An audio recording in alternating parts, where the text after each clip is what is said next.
And welcome to the Harris County Flood Control District's virtual community engagement meeting to discuss the east of Lake Houston area drainage analysis. This virtual community meeting is being offered by the Flood Control District to share vital information with the community and to gather your input on flood risk reduction efforts in your area. Community engagement is a critical component of our work, and we appreciate you taking the time out of your busy schedule to join us this evening. My name is Robert Fricke with the Flood Control District Communications team. I am joined tonight by a team of Flood Control District leadership and subject matter experts to ensure we continue to keep you up to date on important flood mitigation efforts. We are glad to see the community engaged with this project and look forward to gathering your feedback tonight. Moving forward, we will continue to share updates on this and other projects in your area to keep you involved and informed. First, we'd like to begin tonight's meeting with remarks from Harris County Precinct 3 Commissioner Tom Ramsey. Howdy, and thank you all for joining us this evening to discuss the East of Lake Houston study completed by the Harris County Flood Control District in April of 2023. As many of you know, improving infrastructure is one of the top priorities here in Precinct 3. It's something we strive to achieve every day. We recognize that areas located east of Lake Houston and the San Jacinto River have faced significant challenges with rain and flooding, and unfortunately, this has been an ongoing issue for years. Additionally, there are over 18,000 homes planned in this area in just the next 10 years, adding to the importance of these projects. Tonight, we're here to present how Precinct 3 is collaborating with Flood Control to address these challenges. We are focused on identifying opportunities for flood reduction through strategies funded by the 2018 bond. The precinct is working hard on addressing drainage in subdivisions with capital projects, recovery and resiliency projects, and drainage maintenance. The flood control projects presented tonight will complete the subdivision and larger regional projects in this area. After the presentations, we invite you to ask questions and share your feedback. Your input is invaluable to us and crucial for the success of these efforts. We also want to thank you for your patience as we work to clear debris and restore our neighborhoods. To date, we've hauled away close to 800,000 cubic yards of debris. Our commitment to cleanup and recovery remains steadfast as we strive to ensure your safety and reduce flood risk. Thank you for your continued support and participation. Thank you, Commissioner Ramsey. We appreciate you joining us tonight for this meeting. This virtual public meeting will begin with a presentation to share project updates. The presentation will be followed by a virtual question and answer session with Flood Control District team members, where we'll respond to your questions and comment on some of the frequently asked questions we've received from the public. Attendees will be able to submit comments and questions through website or by phone. Any comments not addressed during the Q&A session will receive a response from the Flood Control District after the close of the comment period. Instructions on how to participate in the virtual meeting are included on this slide, on this virtual meeting webpage, and on the Flood Control District's website. I will also share a reminder of these instructions when we reach the Q&A portion of the meeting. We will now transition to Gary Besmick, Planning Department Manager with the Flood Control District, who will share information about the organization and this project. Gary, over to you. Thank you, Robert, and a special thanks to each of you for joining us tonight. In tonight's presentation, I will be sharing information about our progress on the East of Lake Houston Area Drainage Analysis Project. Before we get to those project specifics, I want to share a bit of background information about the Flood Control District. The Harris County Flood Control District is a special purpose district created by the Texas legislature in 1937 in response to devastating floods that hit the Houston area in 1929 and 1935. The Flood Control District is governed by the Harris County Commissioners Court and works closely with other entities in our region, such as Harris County Engineering Department and the City of Houston. Our organization was created in part to serve as a local partner to leverage federal funding for flood damage reduction projects in our region. Our mission has expanded since our founding, leading to billions of dollars in federal, state, and locally funded infrastructure improvements that have been constructed.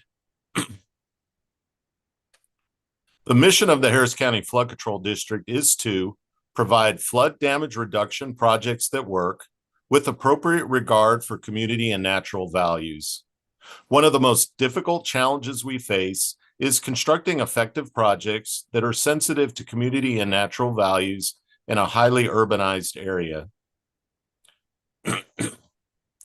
Harris County includes 23 main watersheds, totaling approximately 1,800 square miles and more than 2,500 linear miles of channel.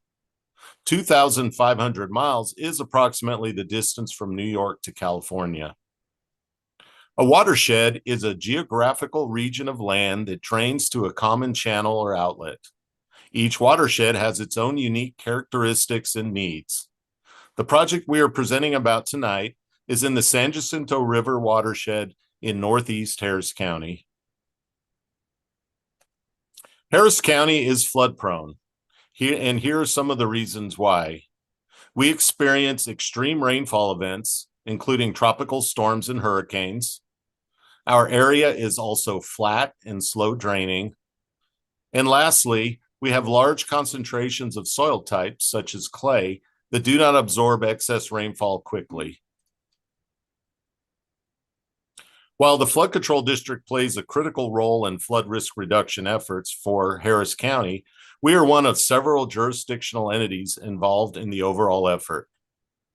For instance, as rain falls on your roof, it starts the process of flowing through several jurisdictions, such as public and private driveways, parking lots and yards, and into streets and drains that may be managed by the Harris County Engineering Department or a municipal utility district or a city such as the city of Houston, before it outfalls into a larger basin or channel, creek or bayou that the Flood Control District owns and maintains. This slide illustrates the various jurisdictions, which sometimes we even share with other entities. Inside neighborhoods, as shown on the left side of this illustration, storm sewers and roadside ditches collect stormwater runoff and start the process of moving it away from homes and streets. Storm sewers, roadside ditches, and outfalls are the responsibility of the underlying municipality. The larger bayous and channels that take collected stormwater and convey it through our drainage network to Galveston Bay are the responsibility of the Flood Control District. This is shown on the right side of the illustration. In the middle of the illustration is a stormwater detention basin that sometimes is constructed by the Flood Control District. When storm sewers on the left side of the illustration are increased in size without appropriate mitigation, it would increase the amount of stormwater draining into the area's bayous and channels. Since it is our policy to avoid any adverse impacts when constructing flood risk reduction projects, detention basins are typically built to help safely take in the increased amount of stormwater flows and temporarily store it during heavy rain events. Often, we partner with Harris County precincts, municipal utility districts, and other entities to provide an opportunity for these sponsors to build and maintain recreational amenities, such as trails around basins and channels to allow for multifunctional community use. On August 25th, 2018, Harris County voters approved $2.5 billion in bonds for flood risk reduction projects.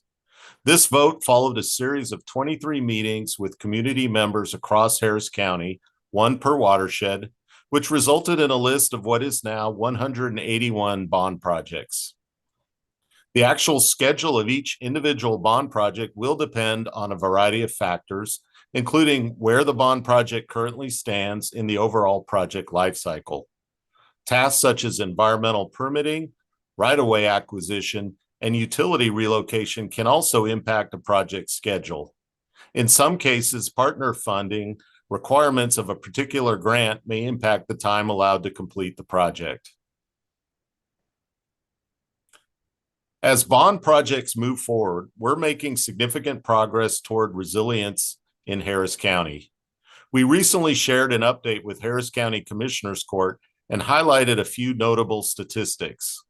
We have completed 42 bond IDs, secured $2.7 billion in partnership funding to progress the bond program even further for our community, and we have hosted 200 community engagement meetings.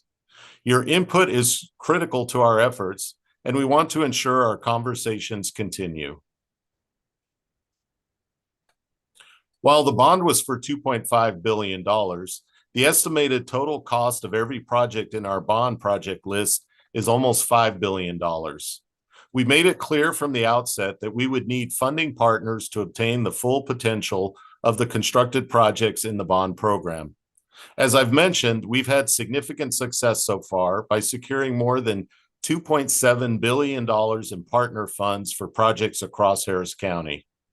As this graphic illustrates, there are many sources for funding partnerships, including federal, state, and local funding that the Flood Control District is working to secure for Harris County. Each agency has its own definition of eligible projects, as well as its own requirements for local match funding. The Flood Control District works diligently to match each project with the appropriate partnership opportunities. Now let's turn our focus to the east of Lake Houston area drainage analysis.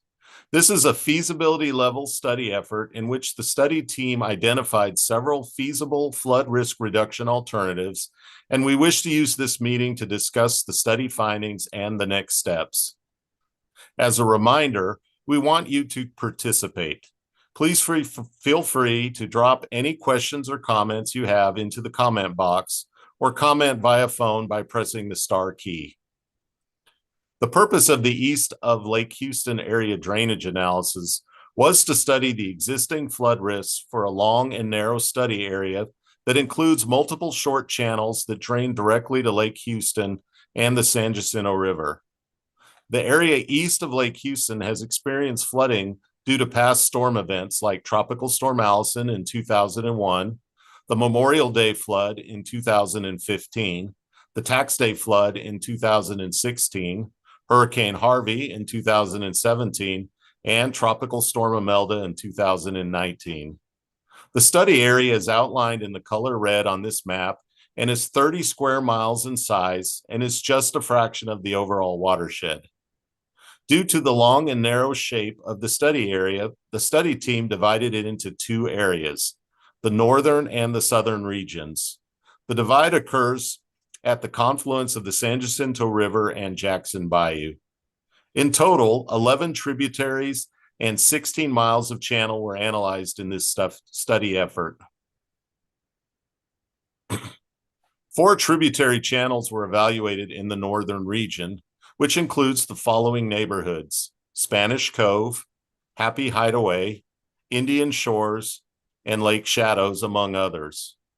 4 problem areas were delineated in the northern region, labeled N1 through N4.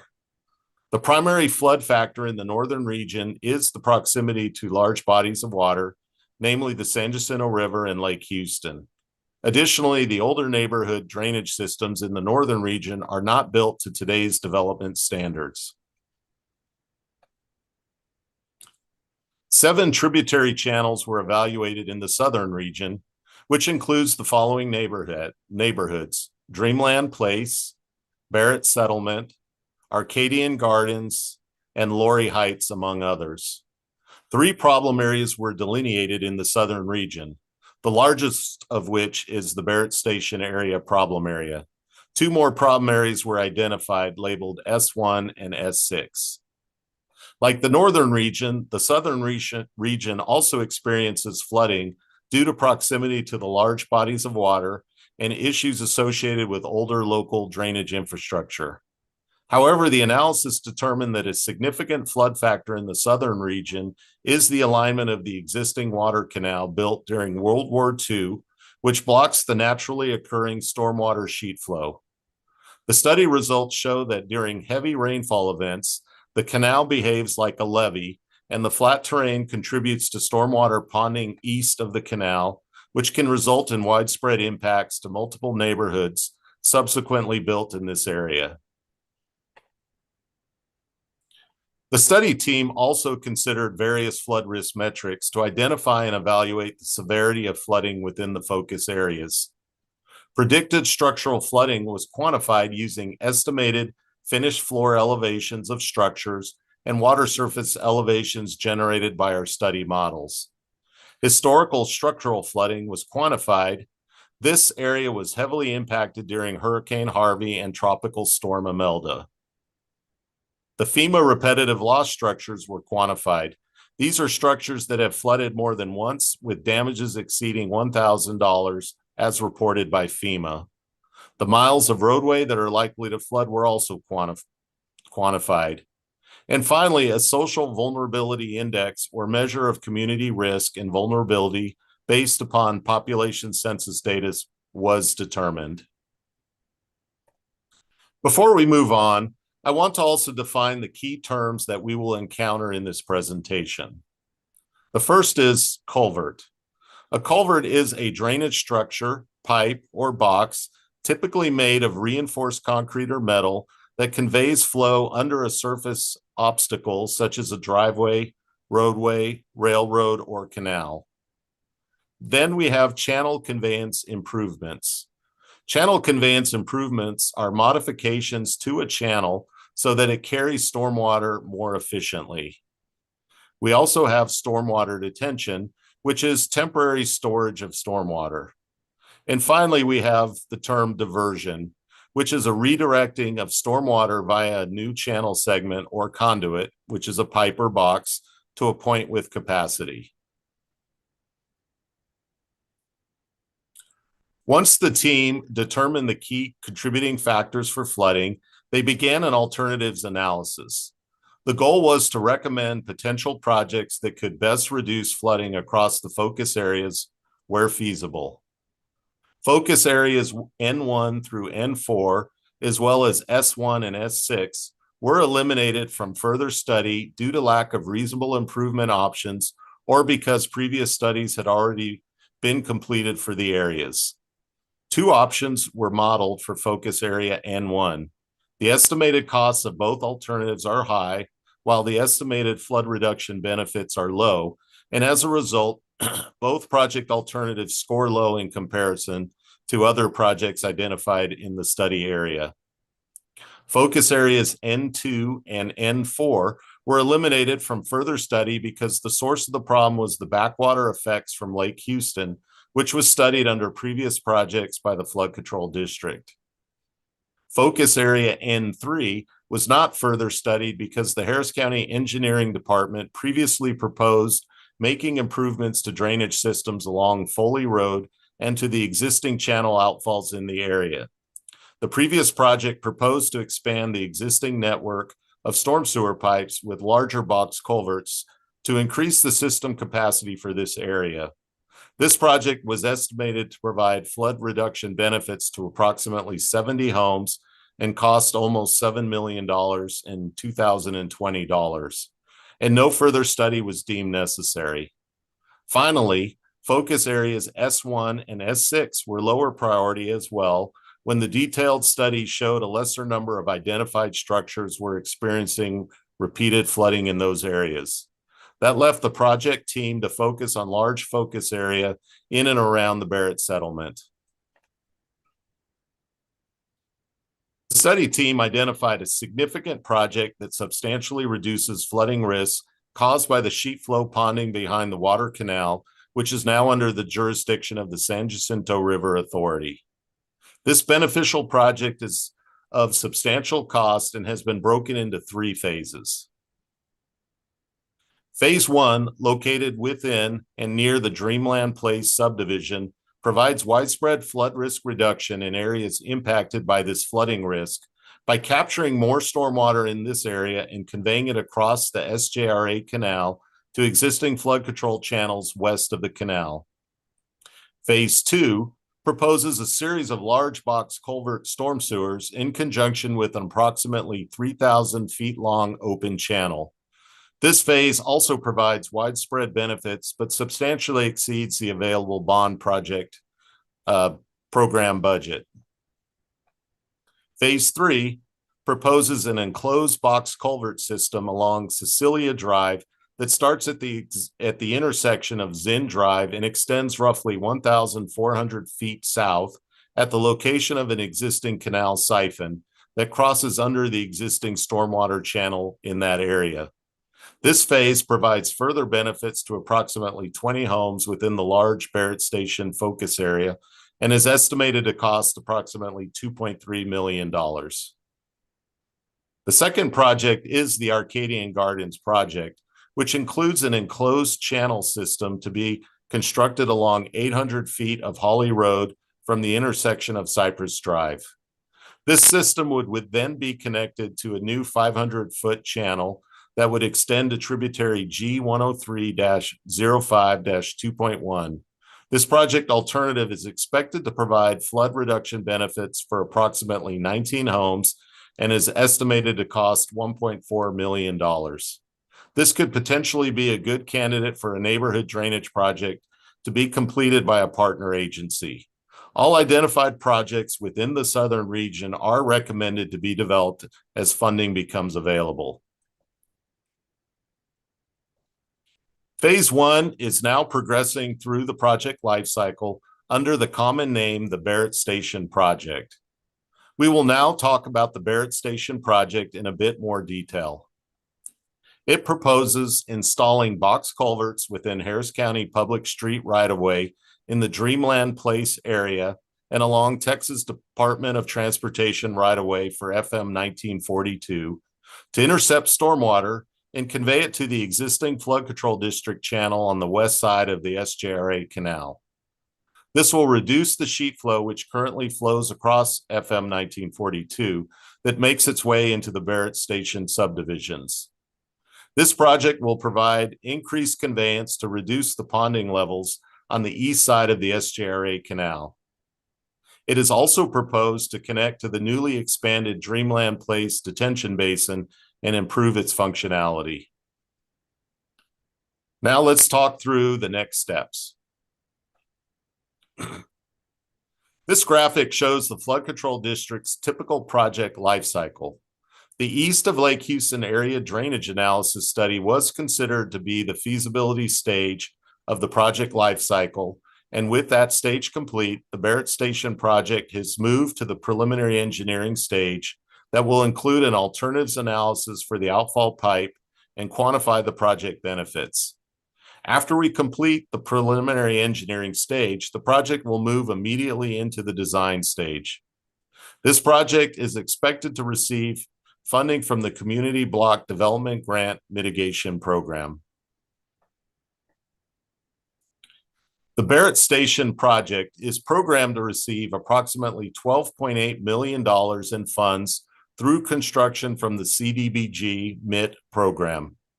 This funding comes from the U.S. Department of Housing and Urban Development, or HUD for short, through the Community Development Block Grant Program focused on mitigation, or CDBG MIT for short.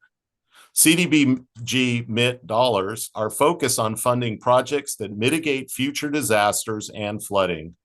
The grant does come with certain requirements, including 53% of CDBG MIT funds must be spent in low to moderate income census tracts or census block groups with 51% or higher LMI index.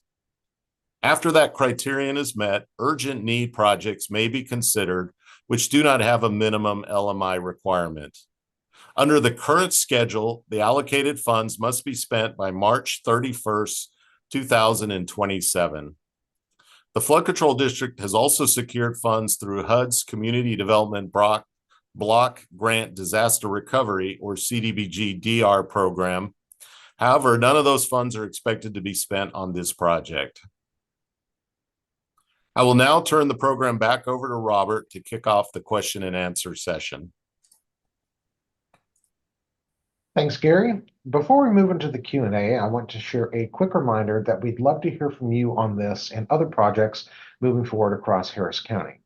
To learn more about this project, ask questions, and sign up for our mailing list, please visit hcfcd.org/F111. As a reminder, there are 3 ways to submit a comment about this project during tonight's session. You can submit a comment on this site in the box near the presentation live stream. You can submit a comment on the Flood Control District's website at hcfcd.org/F111, or you can submit a comment via phone at 855-925-2801, utilizing meeting code 10526. If you are joining us via phone tonight, please press star to leave a message. Additionally, I want to reiterate that any questions not addressed during tonight's Q&A will receive a response from the Flood Control District following the close of the comment period. Information from this meeting and a recording of the live stream will be available on the Flood Control District's website and YouTube channel. Joining Gary tonight for our Q&A session are Nasia Alibekovic and Brandy Zena. Now it's time to take some of your questions. All right, Nasia, our first question is for you. What were the flood risk metrics used to evaluate flooding issues in the study area? Hi, yes, good evening. That was a little bit touched on slide 17, I believe. And that is a good first question because it sort of lays the foundation for how we walk through the study and identify the areas that we're going to focus on. And the metrics are shown on the screen, but just as a first point, I'd like to just say that these metrics are not calculated just on this study. We do that consistently across all of our studies. And so one of the first indicators is areas where we know have flooded, whether that's using FEMA data or our in-house data. And we know those data sets do typically have gaps. And so we supplement that by producing our own models, understanding the water surface elevations, comparing that to finished floor elevations of structures in our database to try to understand which structures are potentially vulnerable to flooding. We also look at street flooding, nuisance flooding, because those are also important metrics. And looking at socially vulnerable populations as well, because that's a reflection on the ability of a community to bounce back from a severe storm event. And those are the things that we evaluate. We start to understand the risk across an area. We try to understand, is the problem local drainage, overflows, sheet flow, riverine flooding, and then from there we focus on the worst of the problem areas based on those metrics. Thank you. All right, thank you, Nasia. And sticking with you, Nasia, during the feasibility study, several of the focus areas were ultimately excluded, including N1 through N4 and S1 and S6. Can you explain why projects in these focus areas are not being recommended? Yes, let's go to slide 19. I think that one shows all the problem areas on one page. There you go. So if you stay on this slide, well, yeah, we're showing you these problem areas spread out across the study limit. And area N1, we did try to identify a project. We did look at actually 2 different options. They both have kind of falls into the range of high cost, low benefit project. And so we did not dismiss those analyses, but they're kind of lower in priority compared to some other projects that we found. Areas N2 and N4 are both in the backwater of Lake Houston. So those are not things that were scoped for us to evaluate. Area N3 does already have a project, fortunately, that Harris County Engineering is currently developing. There is a storm sewer improvement project along Foley Road that's already underway. So if we were pursuing any other evaluations, we would be duplicating the effort. Area S6 is in a similar boat as N3 because there is a project that was identified by Flood Control District that's already accounted for, and so that takes care of problem area S6. And then area S1, we were not able to successfully identify a project, while areas S2 through S5, those were sort of, it's a bundle of multiple problem areas. But in all of those, we have the same flooding factor, which is sheet flow moving across the terrain And as it's trying to make its way west into San Jacinto River, it's blocked by the water canal that's there. And so there's a vast area in that Barrett settlement problem area that is, that became the focus of our analysis. Thanks, Nasia. And as a follow-up to that question, why was the focus area narrowed down to the Barrett settlement area? But it was mostly that we lack of ability to find a project elsewhere, or metrics pointing us in this direction where these are the areas that were most heavily hit based on known historical flooding, based on our modeling results, and the ability for us to actually identify suitable flood reduction measures in the Barrett settlement area. So that's really, there's a multitude of factors, but it kind of boils down to that. That was the place where we could find the most efficient solution to flooding. All right, thank you, Nasia. And also, Nasia, we have a resident, and I may struggle pronouncing this name, Chanaka, who is asking if this study includes or affects Kingwood. It doesn't adversely affect Kingwood. It doesn't benefit Kingwood, but whether on this meeting or after this meeting, we would be able to provide a flood control activity in the Kingwood area as well, or a summary of that to some degree. I don't know if there's anyone else on this call that can speak more on that, or if we save that for after the meeting.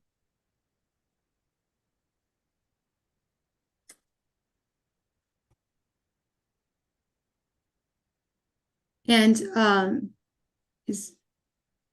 there are maps kind of calling out the neighborhoods that are in the study area. So for people to orient themselves, I believe there is a slide that calls attention to the neighborhoods and the areas that are in the study limits. Thank you, Nasia. Gary, I hope you've had a moment to get some water after sharing these study details tonight. So this question is for you. Sherry is concerned about the floodgates. I know that this question is not related to this project, but do you have any information to provide to her about the Lake Houston gates by chance? Yeah, I can give a brief update for what I know. Just starting with jurisdictional, we talked about this in the presentation, but the Lake Houston gates and Lake Houston itself, the water reservoir, are all owned, operated by the city of Houston and agencies set up under the city of Houston. So the Lake Houston gates are a city maintained structure. And when we presented the bond, the city had been in the process of developing a feasibility study, very similar to what we did here. This whole presentation, we talked about the feasibility study of studying this area east of Lake Houston. Well, the city was in the process of doing a feasibility study to look at making alterations to the gates on Lake Houston that would allow them to do some different things. One, high level is just in updating the gates, they can repair anything that maybe needs to be repaired or update things, but they were also looking at ways to lower the water levels if they wanted to through that process. So when our bond project was established, we put a bond project, one of the 180 plus projects that are in the bond, to partner with the city. And so in the last couple of years, the city has been conducting their feasibility study to develop kind of concepts on what would they want to do with the gates, how would that function. Anything done to the gates, potentially creates impacts downstream. So as part of their study, they were evaluating all that. I don't know the current status in terms of what their final recommendations are, but the bond project that we had within Harris County Flood Control's bond was a partnership where we have transferred funds, or we're in the process of creating an interlocal agreement to help fund alterations to Lake Houston, but I don't believe the city has completed their feasibility analysis or produced a final report at this point. But that is being looked at. Again, it's being led by the city. All right, thanks, Gary. And Gary, you did a great job covering this in the presentation, but it's the focus of tonight's meeting. Can you please explain again at a high level what the east of Lake Houston area drainage analysis study entails? Sure. If you can go back to the graphic that kind of shows the whole study limit. So this is a good one right here. So the way, if you remember the discussion, or if you were here for the discussion about the project life cycle, the first thing that flood control district, pretty much anybody, any municipality, county, city, before we can identify projects, we really have to do what we call a feasibility study, to understand, what are the problems within the study limits. In the case of our feasibility study, it's a flood damage reduction analysis. So what this project entailed was identifying a study boundary. So this particular boundary is looking at areas east of Lake Houston that do not drain into a channel that doesn't drain directly to the area pretty much downstream of the Lake Houston gates, or a little bit up into Lake Houston gates. So the feasibility study that we conducted, was the first step of it was to say, we need to take all of the historical data that is available to us in the history of, Harris County, the history of Houston, and try to identify what historical data do we have that says what is flooded out here. Well, the number of homes that have flooded, information about roads flooding. And then we take computer models or simulations, and we go in and we try to develop computer simulations to say, okay, if we know these areas flooded and whatever data that we have, we can put in historical rainfall into our simulations and try to reproduce in our computer models what was happening on the ground. We then go through a calibration process to say, okay, can we get these models to pretty well match up with wherever we have data? And, we've been around long enough, the city's been around long enough that we have a lot of different data sources. We touched on that in this presentation. But once we identify that, then we say, okay, now let's start prioritizing, because in any given study, there's a time limit that we want to try to stay within, which is generally between 9 months to a year for a feasibility study. And in every study is going to have a project budget. So going into this, we probably had the ability to say we could probably study 2 or 3 areas in great detail once we've identified what the pervasive issues are within the study limits. And so as we went through that process, we started identifying flooding problems. We started to identify, okay, under existing conditions, where do we flood? That led to some of the problem area identification that we talked about. And then we go through our metrics to say, okay, where do we see the worst flooding? Once we've kind of identified a hierarchy of where we want to really focus our study efforts in terms of alternatives, we then start working through an alternative analysis. And we take those same models that we use to predict what happened and replicate what happened to say, if we did these projects, built detention basins or did stormwater conveyance improvements on the channels, we can then simulate what those benefits would be. And those benefits show up as reduced floodplains, reduced ponding areas, that sort of thing. So as we identify projects, we then run our models and we develop the pre and post. We say, if we didn't build anything and we got a 100-year storm event, or if we had another Hurricane Harvey rainfall event, we can predict how much damages, how many road miles would flood, how many homes would flood. And then we put in our projects that we think look promising, and we simulate them and see, okay, how much benefit would we have gotten if this project were in place? And then we go through the process then of defining that into a project, where we start looking at environmental factors and other things that influence the project. And ultimately, the goal of these feasibility studies is to identify a project or two that we can then advance all the way through to construction, and that each of those projects would yield a certain number of benefits. So that's kind of maybe a long-winded way, but that's everything that we do in this study process, And in this particular case, the project we talked about is the one that will be moving forward towards construction. All right, thanks, Gary. And a follow-up question for you. How large was the study area, and why was it divided into two sections? Sure, I'm going to go off memory. I believe it was around 30 square miles. I touched on it in the presentation. And the reason it was broken into two areas is you look on this map, it's very effectively speaking, when you go from north to south or south to north, it's very narrow and very long. And so there really was no reason to break it other than just for logistics, that in the report, it just made it easier to say, let's show the north area and the south area in bigger maps. And we could concentrate on, just organizing it for public presentation. In terms of what we did, we applied the same analysis to all the systems. And when we did our base condition, we didn't focus on any area over another. So breaking it into a north and south is really just organizationally done to make it easier to discuss the results and to show, focus areas that are a little more manageable because of the nature of the study limit. All right, thanks, Gary. Nasia, this next question is for you.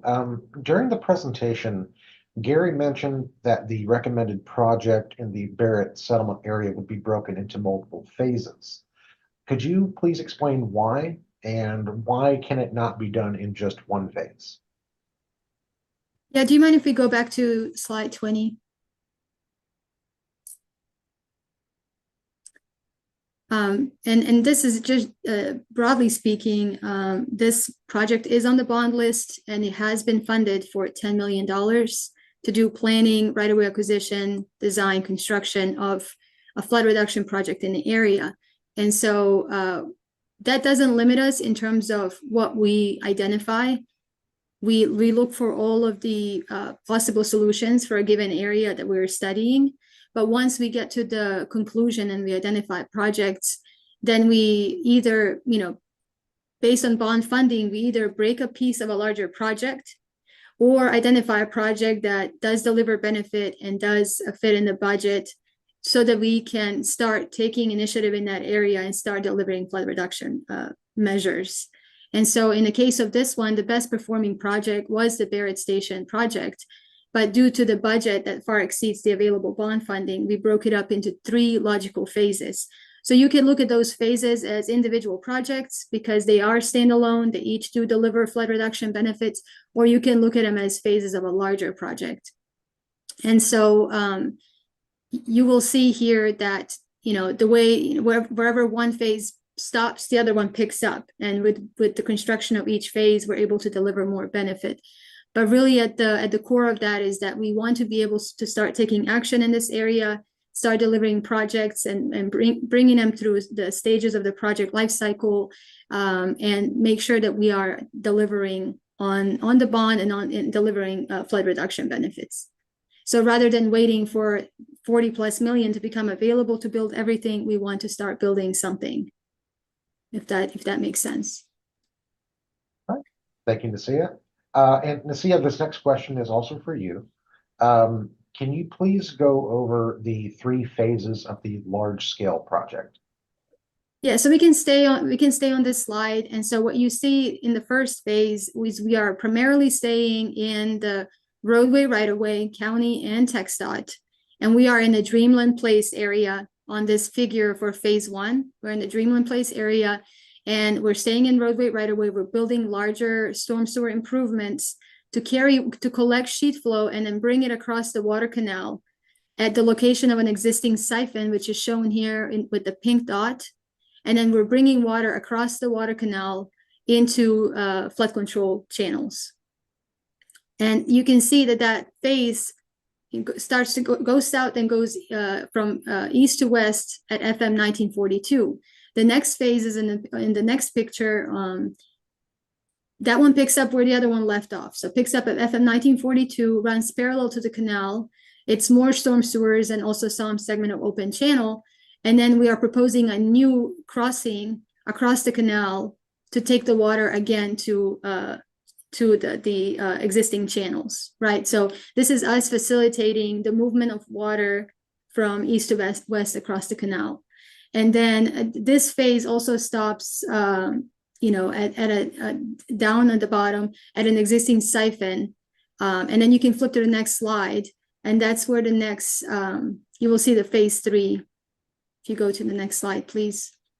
Oh, no, wait, you're already there. So so that one picks up at Zinn Drive, where the other one leaves off. So picks up at Zinn Drive and runs parallel again to the canal, and then drains into an existing siphon into G10305 channel.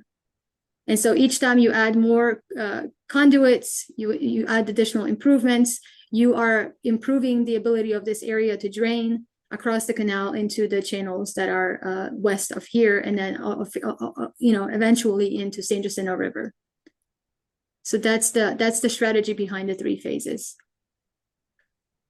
All right, thank you, Nasia. Our next question is for Gary. Gary, what are the anticipated benefits of phase 1? Thank you, Robert. I don't have the preliminary benefits from the feasibility study in front of me, but the next stage of the project lifecycle, we touched on it, is the preliminary engineering, where they're going to really take what we came up with in the feasibility study and start doing the engineering design on it. During that phase, they're going to tie down based on what they finally end up designing. They're going to do an updated project cost as well as the anticipated benefits. So everything we have right now is sort of preliminary. It was used to help us select the project. But the phase 1 project cost is approximately $10 million. And the general benefits that we're going to see will be, the 3 things would be benefits to structures in the area, in that phase 1 area. And those benefits come because we've touched on it, that the water canal is elevated and the natural sheet flow that wants to go from east to west gets blocked, and then it backs up. And then depending on where you're at in that particular area, the water will start to potentially start moving, you know, on the east side of the canal. So it might move in a southerly direction. And so you end up with kind of water trying to make its way to San Jacinto River downstream of Lake Houston, but it can't because of the canal. And so by improving, which is the phase 1 project, we basically create a culvert or a box where the water has a place to drain into, and it can go underneath across the canal and out. So again, I don't have specific numbers, but we would tend to see reduced flooding of streets, reduced flooding of area outside of the streets, and then potentially homes will benefit when this is done. Thank you, Gary. Our next question is for Nasia. Nasia, from the presentation, I understood that the study team identified 2 feasible projects in the area: the large project in its first phase, the Barrett Station project, and the Arcadian Gardens project. We've talked about the first project already. Nasia, can you maybe share some more details about the second project? Yes, and if you move it to slide 21, there's a figure of the second project in Arcadian Gardens. So that would be the figure to the right. This one is a smaller scale project, smaller budget, I believe around 3 million, but it's able to benefit you know, roadway flooding and structural flooding. It includes storm sewer improvements along Hawley Road from Cypress Avenue. And so when you get down to the end of that stretch, we are proposing extending the G1030502.1, that's a mouthful, channel, extending it up to that point where the storm sewer improvements end, so that we can continue with the you know, the need to carry this water down more efficiently. So this also resembles a little bit more a local drainage improvement project than a traditional flood control project because of its scale. And so we have communicated this project to the precinct and other jurisdictions that operate in this area. So for their awareness, and if there is ability for them to fund a project of this size, it's also on their radar. But it's a good small scale project to provide some localized benefits in this Arcadian Gardens area. All right, thank you, Nasia. And Nasia, Sean has a engineering question for you. If you want to get back to him after the meeting, I'm sure he'll be understanding. He is asking, what has been the extent of involvement of the Harris County Low Impact Development and Green Infrastructure Design Criteria for Stormwater Management Plan in the analysis of the East of Lake Houston Area Drainage Analysis Project? He did not see a reference of either the LID or GI in the F111 summary report on the Flood Control District website. If there is none, will you incorporate the LID or GI in this project's implementation moving forward? So on this topic and other topics that become brought up from the public and others when we do projects is, are we doing wetlands in our basins? Are we doing more environmentally friendly type of design? At the feasibility stage, we are sort of fleshing out what is and isn't feasible. And that's primarily from constructability standpoint, from the point of, can we deliver flood reduction benefits? And so at that stage, we're really just trying to conceptually identify, are there projects that we can build, put them in the ground and deliver flood reduction benefits? Similar to how we identify detention basins, there are opportunities in detention basins to add green infrastructure and do things like that, where, you know, we clean up the water before it's released and drains out.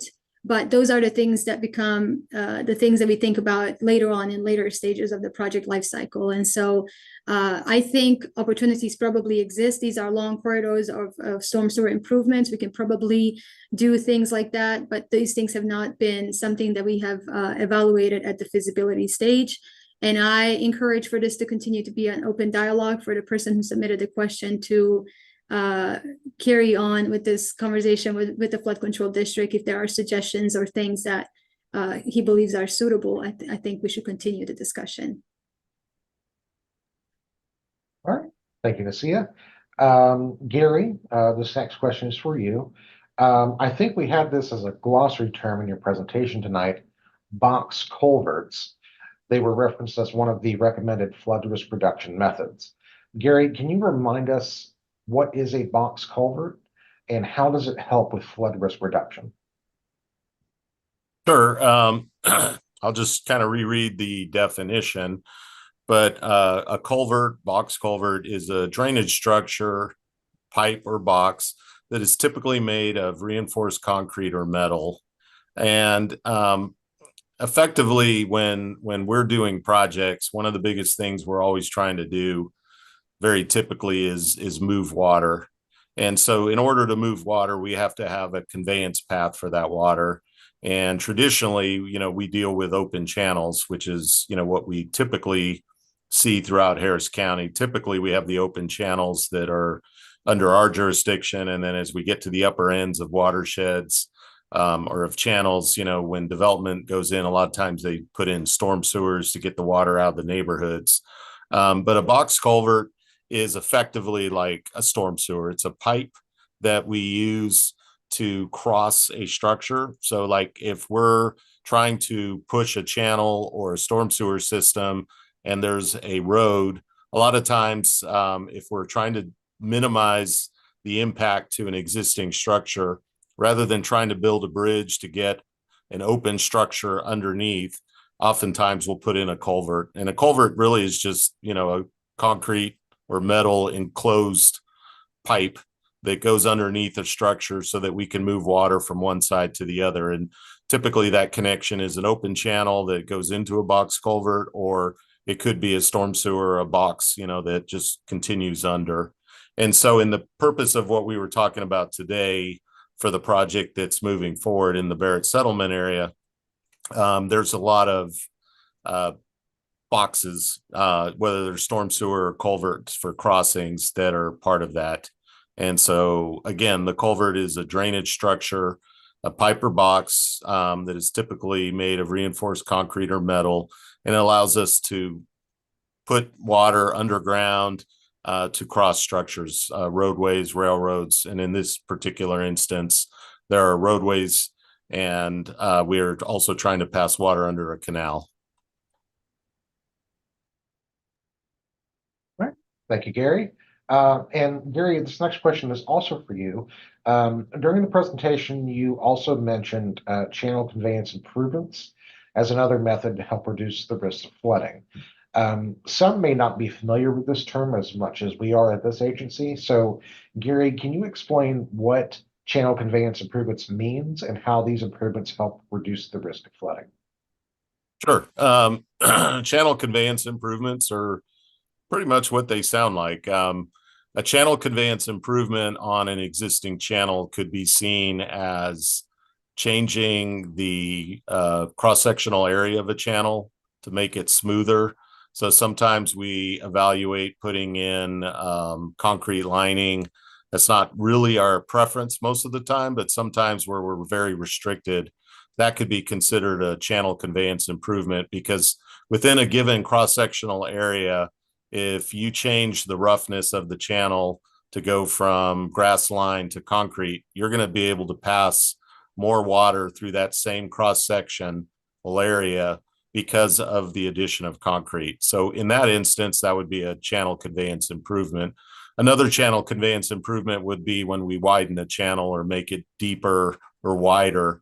So if the channel becomes larger, then that channel section, cross section, is going to be able to convey more rainwater, stormwater out of an area and downstream to wherever it's draining to. And so one of the tools in our toolbox when we are looking at doing feasibility studies is, can we improve the conveyance systems, whether they're storm sewer, which wouldn't be a channel conveyance improvement, but sometimes we look at if there's an existing culvert or boxes out there, can we expand them, make them bigger so they carry more water? And we do the same thing for open channels. It's where we look at the channel conveyance improvements to say, can we make these bigger so that we can get more flow out of the system, or can we change the surface roughness of them to provide, more flow at a higher velocity so we can get that water out of an area? And it's just one of multiple things. Just recapping what we talked about. Culverts is one of the things we highlighted. Channel conveyance improvements are a tool. Stormwater detention typically is either at the downstream end of a channel conveyance improvement or culvert, where, okay, we're going to send more water, but we need to make sure we don't flood anyone. But sometimes instead of being able to get water out of an area, we may just have to store it and maintain whatever the existing outfalls are. And in that case, stormwater detention could be its own solution for a particular area. And the last one, since I'm talking about it, is diversions. And that's just traditionally, if we say, can we move water from the channels that currently receive them to another area where there's more capacity? And that's what we call a diversion. We're just redirecting water to somewhere that we can safely move that water. So that's all of our flood risk reduction toolbox kits. All right. Thank you, Gary. And Brandy, next question is for you. Let's get a question your way about the recommended project from the study. It was mentioned that the project is in the preliminary engineering stage. Can you please explain what will occur in this stage for the Barrett Station project? Yes, with the East Lake Houston drainage analysis, the feasibility study being complete, we are moving into the preliminary engineering stage that will allow us to analyze and look at new storm sewer boxes options for this particular area and confirm the hydraulic benefits. Also, we will do coordination with Harris County Precinct 3, with TxDOT, as well as Harris County RRD department. The county RRD department is proposing to construct some significant improvements in the local drainage. So our coordination during the PER will be very helpful and significant with combining the benefits from that project as well as the project that we are proposing. The coordination with TxDOT will be needed to determine the boxes and the location underneath FM 1942. So those coordinations will take place very early on in the preliminary engineering stage. Lastly, during this stage, we will look at subsurface utilities to make sure that there's no conflicts or that will impact or won't allow us to be able to construct these storm sewer boxes. The preliminary engineering stage is an important stage in our development of the project in which we conduct a detailed evaluation of the site as a whole. During this stage, the project team will develop and evaluate possible alternatives for the identified project to meet the flood control damage goals. Ultimately, one alternative will be recommended at the conclusion of this stage, and that will be documented in a technical memo. The preliminary engineering stage will help improve our understanding of the anticipated project costs and benefits. So once this stage is complete, we will be able to move directly into the design stage. Thank you, Brandy. And in the chat, Mr. Dieter, we see your question about development and land acquisitions. We will absolutely forward it on to the precinct for a response, as we will not be able to provide a response from our agency. And Brandy, the last question for this evening is for you. Can you tell us more about how the Barrett Station project is being funded? Yes, absolutely. As mentioned in the previous slide or in the presentation, there was $10 million that was allocated in the 2018 bond program for this project area. So those bond funds will be used to help fund the preliminary engineering as well as the design of this project. On top of the bond funds, the Barrett Station project is expected to receive approximately $12.8 million in funds through the construction stage from the Community Development Block Grant Mitigation, or CDBG MIT program. All right, thank you, Brandy. And with that, I would like to share one final reminder that we are continuing to accept comments and feedback on this project through October 10th, 2024. We also encourage everyone to get flood insurance, as flood season in Harris County runs year-round. Thank you again for joining us this evening and for your engagement with this project. We look forward to continuing to share updates as our work moves forward. Stay safe and have a good evening.